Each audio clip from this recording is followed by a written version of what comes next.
ಪ್ರಜಾಪ್ರಭುತ್ವ ಎಂದರೆ ಯಾವುದೇ ವರ್ಗ, ಗುಂಪು ಅಥವಾ ವ್ಯಕ್ತಿಯ ಅಧೀನದಲ್ಲಿಲ್ಲದೆ ಜನತೆಯ ಅಧೀನದಲ್ಲಿರುವ ಸರ್ಕಾರ.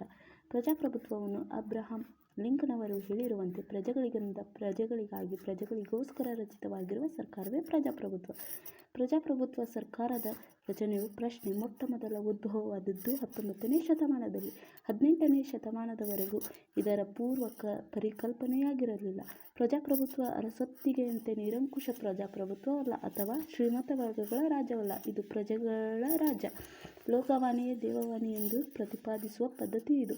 ಇದರಲ್ಲಿ ಹೆಚ್ಚು ಕಡಿಮೆ ಎಂಬ ತಾರತಮ್ಯವಿಲ್ಲ. ಪ್ರಜಾಪ್ರಭುತ್ವದ ಮೂಲಗಳು ಸಮಾನತೆ, ಸ್ವಾತಂತ್ರ್ಯ, ಭ್ರಾತೃತ್ವ, ತಾಳ್ಮೆ ಮುಂತಾದವು. ಪ್ರಜಾಪ್ರಭುತ್ವದಲ್ಲಿ ಆಳುವವರು, ಆಳಲ್ಪಡುವವರು ಪ್ರಜೆಗಳೇ. ಎಲ್ಲ ಕರ್ನಾಟಕ ಜನತೆಗೆ ಅಂತಾರಾಷ್ಟ್ರೀಯ ಪ್ರಜಾಪ್ರಭುತ್ವ ದಿನದ ಶುಭಾಶಯಗಳು. ಜೈ ಹಿಂದ್, ಜೈ ಕರ್ನಾಟಕ ಮಾತೆ. ಧನ್ಯವಾದ.